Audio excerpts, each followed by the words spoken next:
Olá, pessoal do Café com Leitura e você. Ainda estamos no capítulo de número 5 do livro O Poder da Presença. Mesmo macacos poderosos são menos vigilantes do que macacos desprovidos de poder. Pessoas que se sentiam poderosas ficaram mais propensas a ver seus parceiros de interação como amigáveis em vez de ameaçadores. Já as pessoas que se sentiam impotentes viram, ao contrário, ameaça ou inimizade em parceiros de interação desconhecidos. Sentindo-se em segurança com os seus parceiros, as pessoas poderosas nesses estudos também se revelaram mais propensas a expressar suas posturas genuínas. Num antigo estudo sobre poder e gestão, supervisores que se sentiam impotentes usavam mais poder coercitivo, ameaças de punição ou mesmo de demissão, ao lidar com um empregado problemático, enquanto supervisores que se sentiam usavam mais abordagens de persuasão pessoal, como elogios e advertências. Em um outro estudo, gerentes que se sentiam impotentes foram mais autodefensivos, o que os levava a solicitar menos contribuições. Na verdade, gerentes que se sentiam impotentes julgaram mais negativamente os funcionários que expressavam opiniões. O poder liberta nosso pensamento. Enquanto a ausência de poder prejudica nossa função cognitiva, o poder parece aprimorá-la, melhorando nossa capacidade de tomar boas decisões em condições difíceis. Pamela Smith realizou dezenas de estudos sobre como o poder e a falta dele afetam nosso pensamento. De acordo com Smith, comparados àqueles que se sentem impotentes, os poderosos processam informações de maneira mais abstrata, integrando-as para extrair a essência, detectando padrões e relacionamentos. O poder nos torna destemidos, independentes e menos suscetíveis a pressões e expectativas externas, permitindo que sejamos mais criativos. Em um estudo, pediu-se a voluntários que imaginassem que estavam se candidatando a um emprego numa empresa de marketing e que criassem nomes para produtos, entre eles um analgésico e um tipo de macarrão. Eles receberam exemplos de cada categoria. Todos os nomes de macarrão terminavam em na, ni ou ti, e todos os analgésicos terminavam em ou in. Os voluntários preparados para se sentirem poderosos foram mais capazes de inventar nomes novos em vez de usar as terminações dos exemplos fornecidos. Quando nos sentimos poderosos, ficamos menos constrangidos em expressar nossos sentimentos e crenças, o que nos libera para pensar e realizar coisas maravilhosas. O poder é capaz de nos sincronizar. No capítulo 1, escrevi sobre sincronia, a harmonização dos diversos elementos do eu.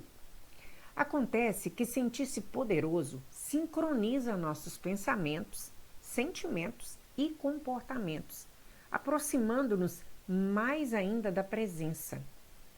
Em um experimento, quando pessoas que se sentiam poderosas se envolveram em discussões com desconhecidos, suas expressões não verbais combinaram rigorosamente com suas emoções autodeclaradas.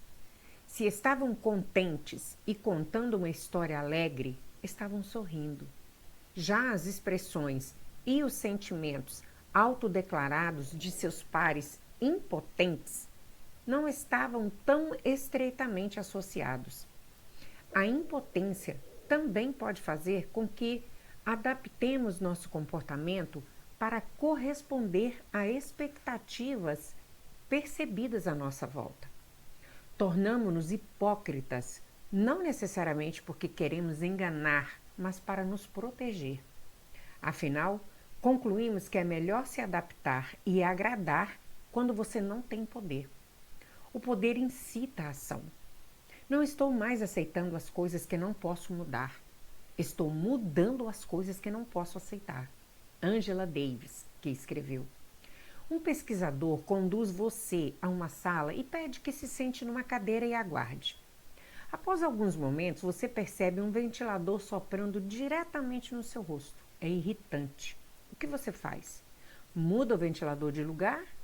Desliga-o? Ou faz o possível para ignorá-lo? Eis outro dilema. Você faz parte de uma equipe de debate de 3 pessoas que vai para a rodada final de uma competição. Sua equipe deve escolher se quer falar primeiro ou em segundo lugar. Um de seus colegas de equipe diz que vocês deveriam ser os primeiros. Assim, serão capazes de enquadrar a discussão e definir o tom. O outro colega discorda. Se forem os segundos, poderão rebater as argumentações específicas dos seus oponentes. Assim, cabe a você decidir. Sua equipe vai ser a primeira ou a segunda? Esses cenários foram usados em experimentos conduzidos por pesquisadores que tentavam entender como o poder ou a ausência dele afeta a nossa capacidade de agir. No estudo do ventilador, todos os voluntários primeiro foram preparados para se sentirem poderosos ou impotentes. Enquanto 69% dos participantes poderosos redirecionaram ou desligaram aquele ventilador incômodo, apenas 42% dos participantes impotentes o fizeram. O restante ficou sentado suportando. Afinal, ninguém tinha informado que podiam mexer no ventilador. Na ausência de poder, precisavam da permissão para agir de alguém com autoridade. No estudo do debate, os voluntários preparados para se sentirem poderosos se mostraram 4 vezes mais propensos a optar por serem primeiros na competição, quando comparados com os participantes que não foram preparados para se sentirem poderosos. Inúmeros estudos reforçam a ideia de que a sensação de poder torna as pessoas proativas. Por exemplo, um estudo mostrou que voluntários poderosos também tendem bem mais a pechinchar o preço de um carro novo e a fazer a primeira oferta numa negociação de emprego. Por quê? Sentir-se poderoso dá a liberdade de decidir, agir e fazer. Em outro estudo, voluntários foram preparados para se sentirem poderosos ou impotentes e depois indagados sobre quanto tempo levariam para tomar uma decisão em diferentes cenários. Escolher um colega de quarto, comprar um carro usado, visitar locais de trabalho em potencial. Os voluntários impotentes alegaram que precisariam de mais tempo do que os poderosos. Vale a pena observar. Agir mais rápido não é necessariamente o melhor rumo. Levar mais tempo para pensar pode ser mais prudente, mas o padrão geral é o mesmo. O poder leva as pessoas a agir. Em outro estudo, pediu-se aos voluntários que imaginassem quão perto do prazo final começariam a agir em determinadas circunstâncias, como se candidatar a uma bolsa ou mudar-se para um apartamento novo. Os voluntários poderosos disseram que entrariam em ação mais cedo. Naqueles casos, agir mais cedo provavelmente seria melhor. Enfim, pediu-se aos voluntários que traçassem uma figura sem tirar o lápis do papel nem retraçar nenhuma linha. Uma tarefa impossível, na verdade. Os voluntários poderosos persistiram mais tempo e se dispuseram às novas tentativas mais vezes do que os impotentes. A determinação do poder tem raiz na noção de que sempre teremos acesso aos recursos dos quais necessitamos. Isso desencadeia em nós uma maior sensação de controle. Não estou falando do controle de uma personalidade controladora. A sensação que emerge do poder pessoal não é o desejo de ter controle, é a sensação natural de estar no controle, lúcido, calmo e sem depender do comportamento dos outros. Esse tipo de poder, conforme espero demonstrar, torna-se um autorreforço. O pensamento, a comunicação e a ação precedentes dele só contribuem para realçá-lo. De forma semelhante, a impotência pode levar à inação de cunho derrotista. Indivíduos que se sentem socialmente impotentes são, por definição, dependentes de pessoas poderosas que lhes mostrem o caminho. Isso leva o impotente a apoiar os sistemas injustos que reforçam seu estado. Em amostras representativas, a impotência econômica nos Estados Unidos foi correlacionada à maior legitimidade concedida a políticas públicas que reforçam a impotência das pessoas. Como explicam os autores do estudo, essas descobertas são anti-intuitivas porque claramente não é do interesse de impotentes apoiar um sistema em que são impotentes. Os processos que identificamos tendem a perpetuar a desigualdade à medida que os impotentes justificam as estruturas hierárquicas que os desfavorecem em vez de tentar modificá-las. E torna nossas ações mais eficazes. O poder afeta particularmente o desempenho quando existe pressão, fornecendo força em situações críticas. A impotência faz o inverso, reduzindo o desempenho em situações críticas. De novo, isso se explica pela teoria da abordagem, inibição do poder. Quando nos sentimos poderosos, situações críticas ativam metas de abordagem, inspirando-nos a persegui-las, enquanto situações críticas ativam metas de inibição se nos sentimos impotentes, extinguindo o nosso desejo de nos envolver no que poderia ser uma situação arriscada ou ameaçadora. Sentir-se poderoso muda até nossa interpretação nas emoções que afloram quando estamos sob pressão. Pessoas que relataram altos níveis de confiança, que se sentiam poderosas, interpretavam a ansiedade competitiva como um fator de melhoria do seu desempenho, em vez de como um fator de inibição.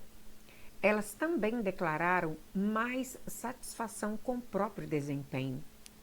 Voluntários que relataram níveis baixos de autoconfiança, por outro lado, sentiam que a ansiedade competitiva prejudicava seu desempenho.